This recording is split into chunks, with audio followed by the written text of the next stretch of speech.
फौज में नहीं भेजेंगे अपने बेटे को।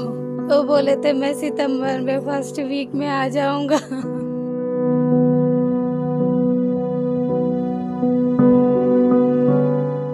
भाई के सीने से लगकर जब बहन कहती है रक्षाबंधन में आने का वादा किया था, क्यों चले गए।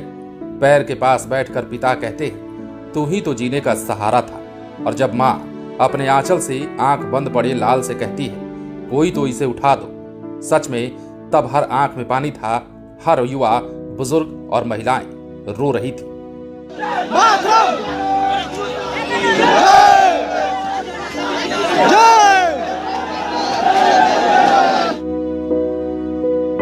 कहते हैं कि जिंदगी तुझसे इतना तो निभा ही देंगे, अपने होने की हम खुद ही गवाही देंगे। कैफी आजमी के वो शब्द ऐसे मौके पर याद आते हैं जब उन्होंने कहा था रहने को सदा दहर में आता नहीं कोई, तुम जैसे गए वैसे भी जाता नहीं कोई। ये तस्वीर है उस विदाई की जिसे देखकर बिहार दर्द से ज्यादा गौरव महसूस कर रहा है। ये तस्वीर है बिहार के उस लाल के अंतिम यात्रा की जिसके पीछे ऐसा लगता है सारा जमाना चल पड़ा है। पत्नी से किया वादा और मां को दी गई तसल्ली भले ही बिहार के दीपक ना निभा पाए हों, लेकिन जननी स्वरूपा मातृभूमि की लाज बचाने में उन्होंने ऐसी ख्याति हासिल कर ली है जिसे सालों साल तक जमाना याद रखेगा। जी हाँ, ये तस्वीर है बिहार के सारण की, जहां के लाल को विदा करते हुए पिता के आंसू भी फूट रहे हैं और सीना भी चौड़ा हो रहा है। सुबह 7 बजे गुड मॉर्निंग बस लिख के भेजा, उसके बाद फिर फोन नहीं। जम्मू कश्मीर के अनंतनाग में शनिवार को आतंकवादियों से लोहा लेते हुए 2 जवान शहीद हो गए थे। उनमें एक सारण जिले के बनियापुर थाना क्षेत्र के लौआ कला निवासी दीपक कुमार भी शहीद हुए थे। शहीद दीपक कुमार यादव सुरेश राय के बेटे थे, जो जम्मू कश्मीर के अनंतनाग में थल सेना में हवलदार के पद पर तैनात थे। जवान की मौत की सूचना मिलते ही पूरे गांव में मातम छा गया है। जवान के बुजुर्ग माता पिता का रो रो कर बुरा हाल हो गया है। शहीद दीपक यादव का पार्थिव शरीर उनके पैतृक गांव पहुंचा। शरीर पहुंचते ही उनके अंतिम दर्शन के लिए उनके घर पर स्थानीय प्रशासनिक जनप्रतिनिधि सहित स्थानीय लोग उमड़ पड़े। शहादत की खबर सुनकर पहुंचे सभी लोग उनकी एक झलक देखने के लिए नम आंखों में एक अलग ही ललक लिए खड़े थे। शहीद दीपक के गांव लौवा कला के साथ साथ आसपास के गांव के लोग भी जमा हो गए थे। लोग दीपक कुमार अमर रहे का नारा लगाते रहे और दीपक विदाई लेते रहे। इस मौके पर हर आंख नम थी। मातरम! मातरम! जय! जय! जय! मातरम! मातरम! मातरम! जय! जय! मातरम! मातरम! मातरम! मातरम! जय! जय!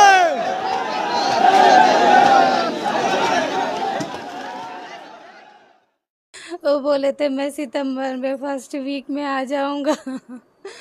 हम बोले ठीक है आ जाइएगा। वो बोले कि मैं 3 दिन के लिए बाहर जा रहा हूँ, फोन पे बात नहीं हो पाएगी, नेटवर्क नहीं आएगा। सैटरडे को फ्राइडे को कुछ मैसेज नहीं, फ़ोन नहीं।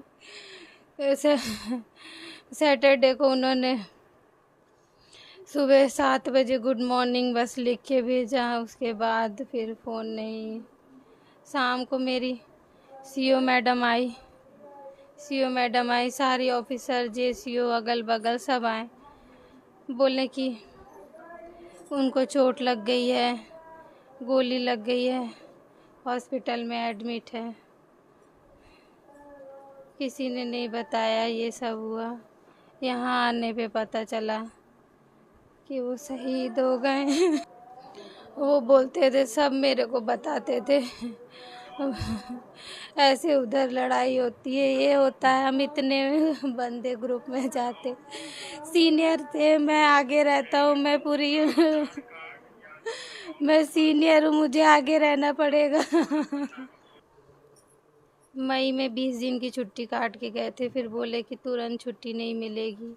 हमने कहा कोशिश करिए जुलाई में, बोले नहीं छुट्टी नहीं मिलेगी। फ़ोन भी नहीं करे, उस दिन भी कहीं बाहर गए थे, बर्थडे वाले दिन भी बाहर किए गए थे, इसको विश नहीं किया। अगले दिन उन्होंने स्टेटस देखा तब विश कर रहे हैं। मेरा सब कुछ चला गया। अब मेरे पास कुछ भी नहीं है, जो यही है। हम फौज में नहीं भेजेंगे अपने बेटे को।